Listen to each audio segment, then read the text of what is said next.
Before history was written, before the great empires of Sumer and Egypt, humanity took its first steps toward civilization. In the fertile lands of Mesopotamia, during a time known as the Ubaid period, something remarkable happened.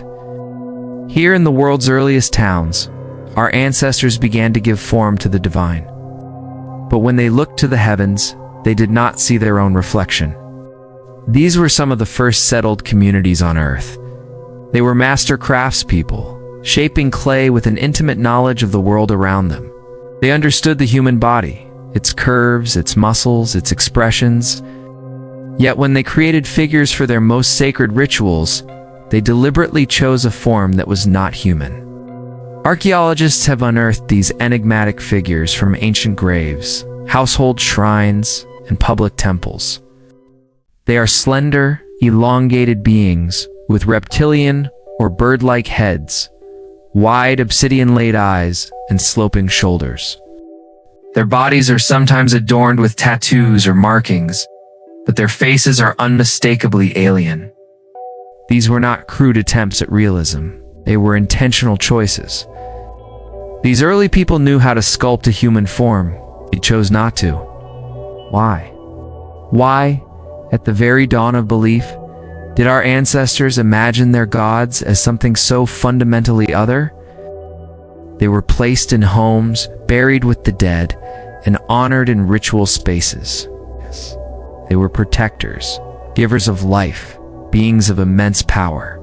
By giving the divine a non-human form, were our ancestors expressing a sense of humility, a recognition that the forces governing their world, the sun, the harvest, life, and death, were far beyond their own limited experience.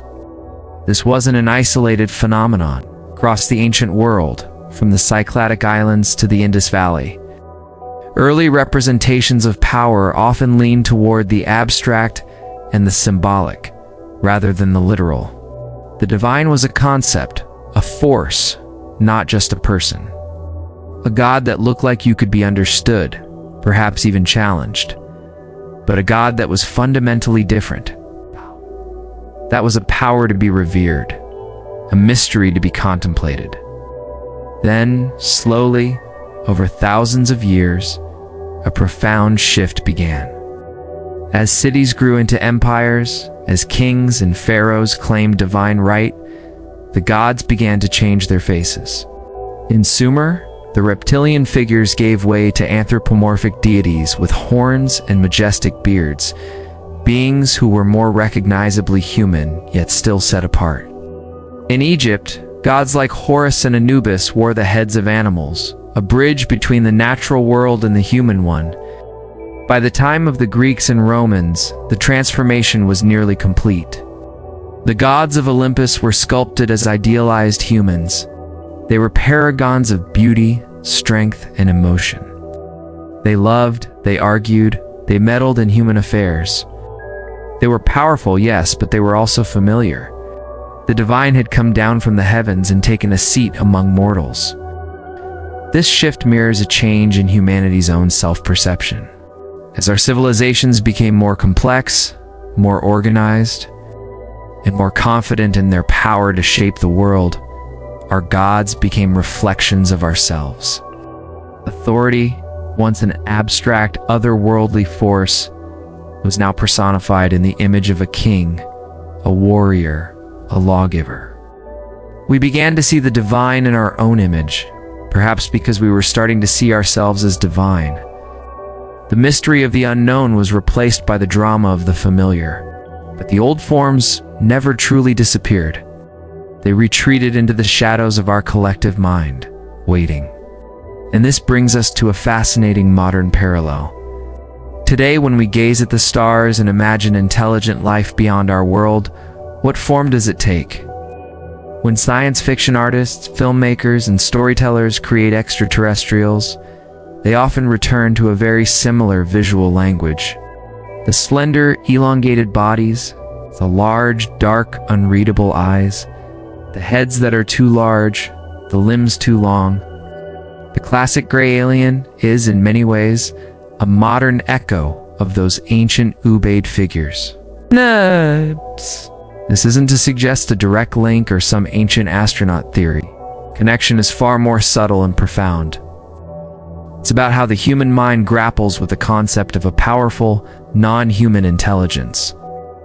When faced with the ultimate unknown, we seem to instinctively reach for the same set of symbols, forms that are humanoid enough to be recognized as intelligent, but different enough to evoke a sense of awe, mystery, and otherness. We strip away the familiar markers of human emotion, the expressive mouth. The furrowed brow are left with a blank, inscrutable gaze. Just like our ancestors, we project power onto a form that defies easy understanding.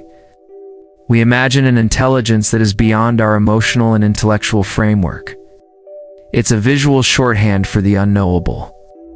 So, the true mystery isn't about whether ancient gods were aliens. It's about us. It's about the enduring patterns of the human imagination. Why does our mind, separated by 6,000 years of history, culture, and technology, return to these same archetypal forms when confronting the idea of a consciousness greater than our own? Perhaps it's a kind of psychological inheritance, a symbolic language embedded deep within our collective psyche. Or maybe it's simply the most logical way to visually represent the concept of other, to create something that is like us, but not us, something that holds a mirror up to our humanity by showing us its complete absence. The story of the gods is the story of humanity's evolving relationship with power, authority, and the unknown. We began by seeing the divine as something utterly separate from ourselves. Over millennia, we brought it closer, humanized it, and made it a reflection of our own triumphs and failings. And now, as we look to the cosmos, we find ourselves once again imagining intelligence in a form that is strange, silent, and ancient. The first gods of Mesopotamia left no texts to explain their meaning. Their secrets are sealed in fired clay and buried earth. We may never know who they were believed to be, but the question they pose is far more compelling. The real mystery isn't who the gods were, but why at the very beginning. We chose to imagine them as something other than human. Why even now, when we dream of new worlds, we still see the echoes of their ancient, unfamiliar faces. What does this tell us about our past, our future, and the enduring mystery of our own imagination? If you found this journey through time as fascinating as I did, consider subscribing for more explorations into the shadows of history.